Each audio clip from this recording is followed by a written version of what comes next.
Welcome to the Dean Show. I'm with Dr. Laurence Brown. Let's get right into it, Dr. Laurence Brown. I'm not even going to ask you how you're doing. This is a very crucial question. We don't want to waste any time. But how you doing, anyways? What? Assalamu alaikum, Eddie. Alaikum salam. Tell me, how do atheists explain our existence? Good question. Well, I mean, the bottom line is that atheists explain the existence of the universe through the Big Bang and the diversity of species through evolution by the process of natural selection.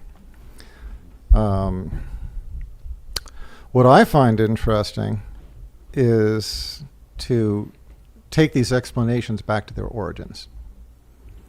And in that regard, what I think I would like to just talk about today is exactly that. So, for example, I'm 57 years old. 40 years old, when I was in college, they were teaching the Big Bang, but the theory was very different from what it is now. They were teaching back then, they were teaching a primordial dust cloud. Are you familiar with this? No.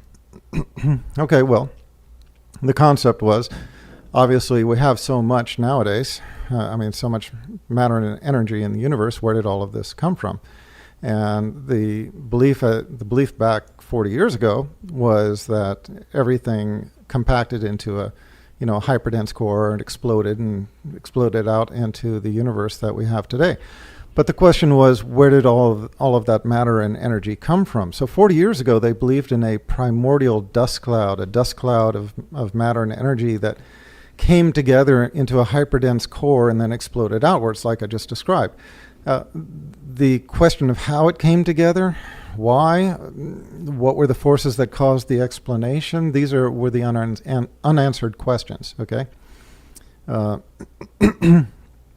me try that again. These were the unanswered questions.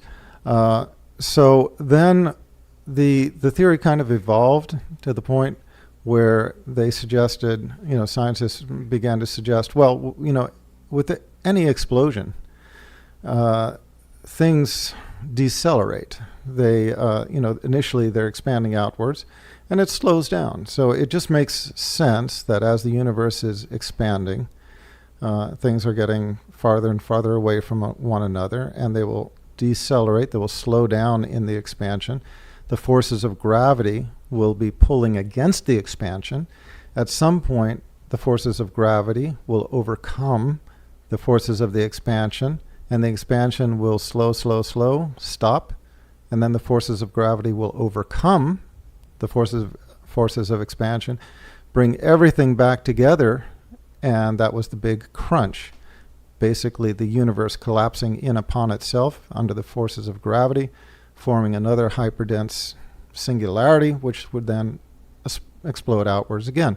So you would get this sort of endless series of big bangs, big crunches, big bang, big crunch, okay? The problem was that when they measured the expansion of the universe, they found that instead of slowing down, the expansion of the universe was in fact speeding up. Kind of surprising, huh? Yes. Not what you'd expect. Mm-mm.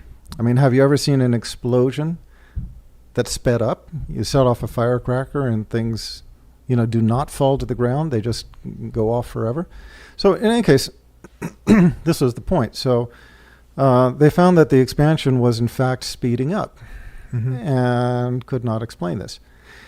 So now we have the concept of the multiverse. They said, well, then there must be multiple universes, other universes out there that are pulling upon our universe, causing the expansion and so on. And again, another theory that has absolutely not a shred of evidence. But this is how the scientists are explaining it. Now, the point is that the theory of the Big Bang has come to the point where the most accepted model in this day just says, okay, there was no primordial dust cloud. Using physical principles, the most eminent physicists, nuclear physicists, and so on, basically extrapolated backwards and developed what is now known as the Penrose-Hawking model of the Big Bang, or of the singularity, which is basically that before the singularity formed, get this, there was no matter, there was no energy, there was no space, there was no time. Nothing. Now, I mean, no matter, no energy. Wow, that's amazing. But no space? No time? Absolutely nothing. In this model, scientists have basically shown that before the Big Bang, it doesn't leave room for anything except for a transcendent creator. I mean, can you think of anything else? Anything else that could exist without matter, without energy, without time, without space? What could exist in that? Nothing. And so in this way, now this is the accepted model of the Big Bang at present. And this model conforms more with our religion than it does with science. Because our religion tells us that before creation, there was a creator. Okay? And that explains how everything came into existence. But scientists are not able to explain how the Big Bang happened. If there was no matter, space, energy, or time, where did the singularity come from? What forces acted upon it to cause an explosion? How did the whole thing happen? It's kind of fascinating, huh?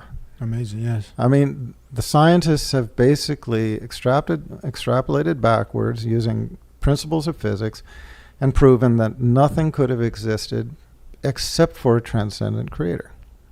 Now, here's where we get into something I think is just kind of fun, and that is that it's been pointed out that because science cannot explain where the singularity came from, how it exploded, and how the process happened to create such an intricate and perfect universe, because they cannot explain this, they've come up with this saying that basically the atheists are saying, give us one free miracle, and we can explain the rest.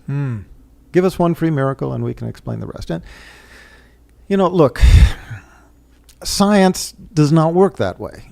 What kind of scientist says that? But this is, and the scientists aren't really saying that, but, not explicitly, but implicitly, that's really what it comes down to. They're saying, we can't explain this. We can't explain this. So why should we believe in them if they can't explain it? But they're basically saying, give us this free miracle and they can explain the rest. But first of all, no, you can't have it. You can't have this free miracle. You're going to tell us that something came from nothing. You're going to tell us that it exploded for no reason. You're going to tell us that it became everything.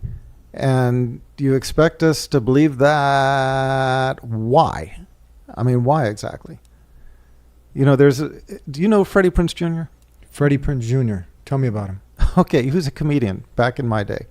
When I was a child, a very famous comedian. And he had this stage routine. He got off this very funny line where he was talking about how people basically curse other people out in different areas of the country. Yeah. And I forget exactly how it went. I remember the punchline, but the first thing was like, in San Francisco they say, you can imagine the expletive, to tell a person, and then in New York they say, ta-ta, and in Chicago they say, and in Atlanta, whatever, and then he came around to one of the big cities and they say, in such and such city they say, trust me. Why? Why should we trust you? Why? I mean, just because you're a scientist? You're a scientist who can't explain it. What kind of scientist is that? So look, the point is that they're saying, number one, give us a free miracle, we explain it and can explain the rest. No, we're not going to give you that. Okay, you got to explain it. You say you're a man of science. You say, you have boxed yourself in. You have painted yourself into this corner. Okay, but I tell you what, I'll make a deal with you. I'll give you that free miracle, but you've got to give me one. Is that a fair deal? Sounds good to me. What's the deal? Okay, well, look, this is trade-off, okay? Mm-hmm. You're telling me to trust you. You're telling me to give you a free miracle. I'm just saying, okay, fair is fair. I tell you what, just for the sake of argument, I'll give you that free miracle. All right? You're saying that the singularity came from nowhere and exploded into everything for reasons you don't understand, and yet you're asking me to give that to you. Okay, I'll give you that, but give me one. Give me a miracle, okay? The miracle I'm asking for is give me the existence of a creator, which makes more sense in the model you've described than your explanation, which is nothing, okay? At least my explanation makes sense, okay? A transcendent creator that existed beyond the limits of space and time, the one who created everything. Now at least we have an explanation, but okay, that's your miracle, this is mine. Now let's see where we can go with it. I said I'd give you one miracle, right? Now, and let's make this like, an open invitation. We'll call this right? the atheist and the miracles. Okay. A miracle. The miracle for the atheist. The miracle for the atheist. To the Richard Dawkins out there, okay? To the Sam Harris out there, to anybody who wants to try to refute this.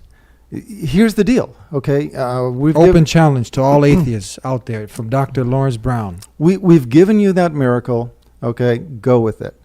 Now you have to be fair. You have to give us the miracle of a transcendent creator existing before all of this happened. Now let's go with it from there. Here's the problem. For the atheist, they have to explain how the Big Bang violated the first law of thermodynamics, that energy and matter in a closed system cannot be created or destroyed. So you're saying that everything came from nothing? That violates the first law of thermodynamics. So you're needing a second miracle. You're needing a miracle to explain a law of science that you cannot break. Then you need a third miracle, because the concept of the Big Bang violates the second law of thermodynamics, which is that in a closed system, entropy will increase. Entropy, think of entropy as randomness, okay? Things become more random unless an external force exerts control over it. So think of your teenager's bedroom, okay? The sinks, the kitchen sink and the dishes in it, right? A chemical, a chemical process or a complex physical process.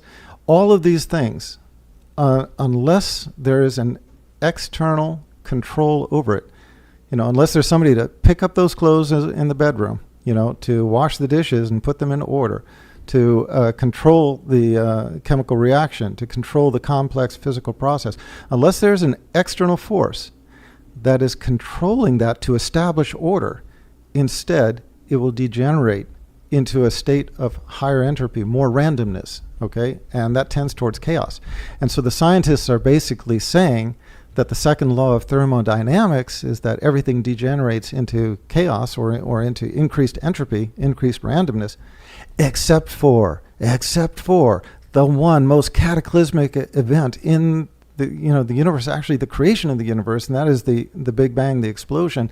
No, in that case, it all happened. Everything came from nothing, and it expanded out into this universe of such intricacy that it is defined by this huge number of finely tuned physical constants. So that's the next miracle they need. So they need, it was one miracle. It's one miracle. Okay. Now there's more. All right, I'm saying fair trade. Yeah, one okay? for one. One but for one. They're gonna need more now. Yeah, I'm saying, look, okay, just fair trade. I'm giving you the miracle of the singularity being there and exploding, but now you've got to give me the miracle of there being a creator. Okay, and let's work from there. I can explain everything from the first miracle you've given me. There was a transcendent creator who created everything. He used the singularity. He created the singularity. The singularity didn't come from anywhere. He created the singularity. It exploded outwards under his control, which is why the universe exists in the perfection that it does, because it's under his control. This was the mechanism that our creator used to create the universe. Okay, Mm-hmm. that that something did not come from nothing. Okay? There's a very important difference. Something didn't come from nothing. That only applies to a closed system. A closed system with no creator. Something came from the creator. It's the creator who created it. Okay? It's the creator who controlled it. So again, second law of thermodynamics. That's the external force controlling the expansion of the universe and keeping it from degenerating into chaos. Right? But for the scientists, they need a second miracle. They need to be able to explain the violation of the first law of thermodynamics. They need a second miracle, a third miracle. They need to be able to explain how the expansion of the universe violates the law of entropy. And they need more miracles because it just goes on and on and on. Evolution. Okay, you get to the point where they are saying, they are explaining the origin of biologic species, animals or plants, so on. They are explaining the origin of biologic species and the diversity within those species by the process of natural selection. Stop. First of all, where did the biologic species come from? That is, have you ever heard of chemical evolution? Tell us for the audience. Most people probably haven't. Okay, chemical evolution. Chemical evolution is the process by which, it's the theory, but it's the theory is that in the beginning there was no biological material on our Earth. It was all base elements. And so the theory of chemical evolution is that these base elements, using through the forces of nature and random events, were able to combine into the building blocks of life. Amino acids, which then joined together into proteins, which then folded into functional forms, et cetera, et cetera, et cetera. Now, scientists have basically proven, eminent scientists have basically, drawn this into question because the original experiments that were done by Stanley Miller in Urey's laboratory were flawed. He was using the wrong chemicals. The chemicals that he used did not simulate the chemicals that were in existence in the primordial Earth. But furthermore, when you extrapolate out the statistics, when you do a statistical analysis of how many events would be necessary, how many random events would be necessary to lead to the development of just simply one functional protein, okay, the chance of that happening exceeds the number of events in our universe over time. It's not plausible, okay? So you need another miracle. You need a miracle to explain how base elements developed into functioning biological material. But then you need the biggest miracle, okay? And the biggest miracle is, where does life come from? Even if you accept this process, even if you say, okay, all right, fine, yeah, you combine the different elements, they all bump into one another and under the influence of heat and so on, and so they develop the building blocks and they combine into functional proteins, and a bunch of those proteins get together and form a cell, and so on and so on and so forth. Where did the life come from? Now, we talked about this in the last episode, right? Where did the life come from? This is something that cannot be defined. People die and they cannot be resuscitated. And you have in front of you a completely functioning human body, all right, but a dead one. And sometimes you can bring it back with CPR and sometimes you can't. Why can't you bring that one back? All the organs are working, right? The physiology is there, but you can't bring it back. What is that property of life that we can't capture? We can't put it into a body. We cannot make something live. Like we talked about before, you can Frankenstein together an animal from functioning organs, but you can't make it live. Mm. I told you about this cockatoo, just for the audience from last time. I had this cockatoo that I left for 2 days in the care of another person, and it willed itself to death out of mourning.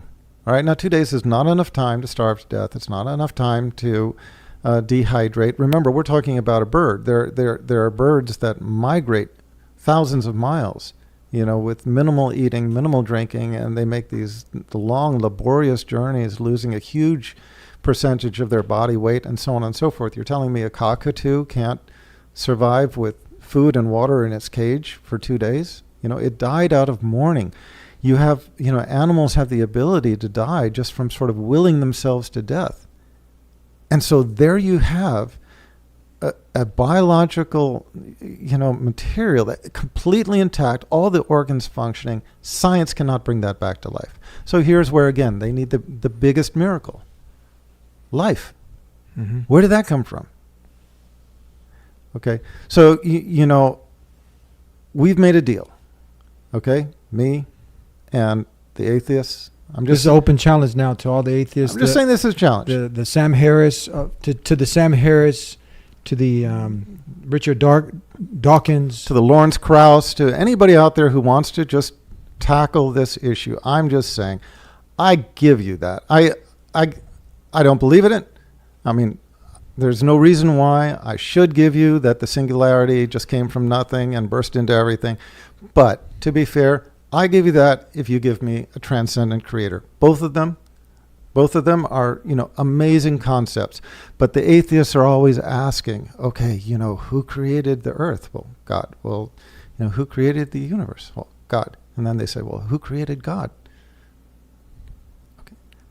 And they say, gotcha. Okay, right. You ask the atheist, okay, who created, where did the earth come from? Oh, well, that came from, the Big Bang. Okay. Where did the Big Bang come from? Well, that came from a singularity. We know that from the Penrose-Hawking model that, the singularity formed. And where did the singularity come from? Ta-da. Same argument. This is why it should be a fair exchange, okay? They can't answer that argument, okay? And I can't answer, where God came from. All I can say is, I believe in God and his messengers. Right? And they can say, I believe in the singularity. Okay, fine. But now, let's move from there. With the concept of a transcendent creator, we can explain absolutely everything.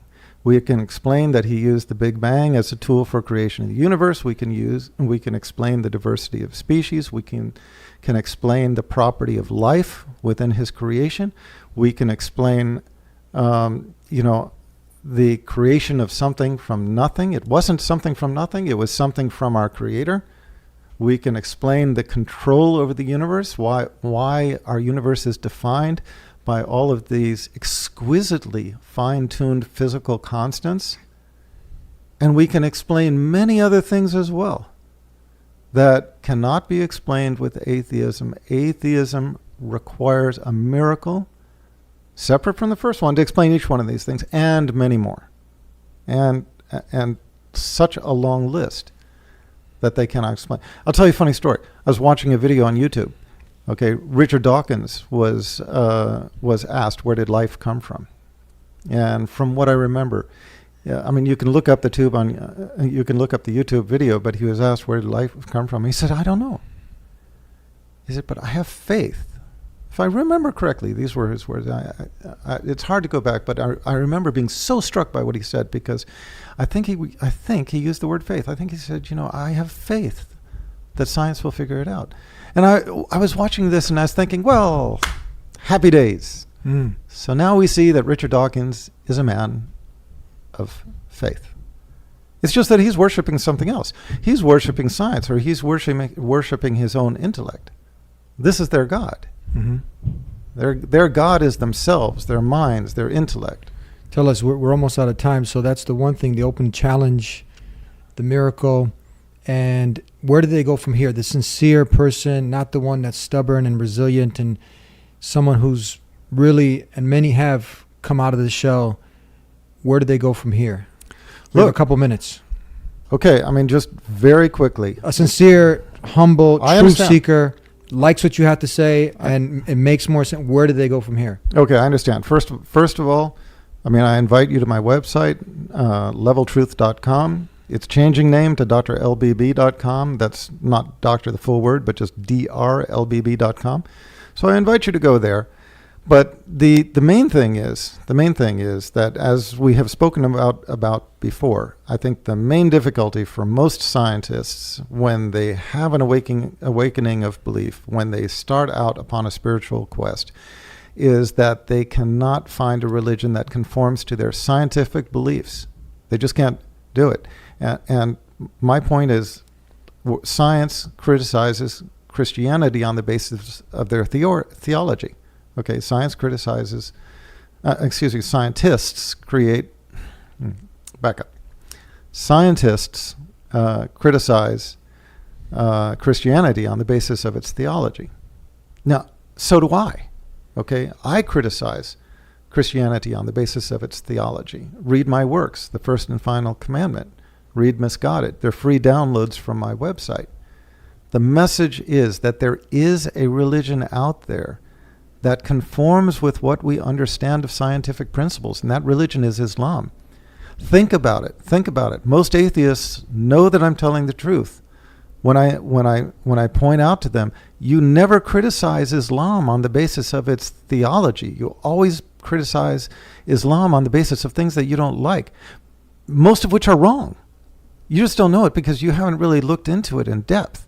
You've dismissed it because you've heard Muslims are terrorists, women are subjugated, stoning of the infidel, or stoning of the person who commits adultery, et cetera, et cetera. You don't like these things, and you say, okay, no, that can't be the right religion. That's not the way to choose a religion. Learn the theology. This is a religion that believes in one God.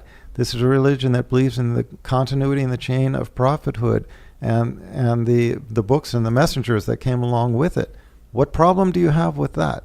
Okay, if you study the religion, you will also find Islam is a religion of science. It's the religion in which most of the sciences took their origin, because Muslims were encouraged to gather knowledge. So that's where physiology came from. That's where medicine started. That's where mathematics, chemistry, physics, so many of our sciences were born out of the Muslim, out of the Muslims following the commandment to seek knowledge and to develop knowledge. So not only is that a religion that conforms with scientific principles, that's a religion that basically is the beginning of most of our sciences. What were we calling this again? Atheists, the miracle that atheists need? What was it again? I would call this the atheist Muslim deal. This is the deal. I like the atheist Muslim deal. Open challenge to this atheist Sam Harris. If his people get in touch with our people, and then he wants to come on and have a nice talk with you here on the Dean Show, are you open? That sounds fine with me. The challenge is there. Thank you very much. We're out of time.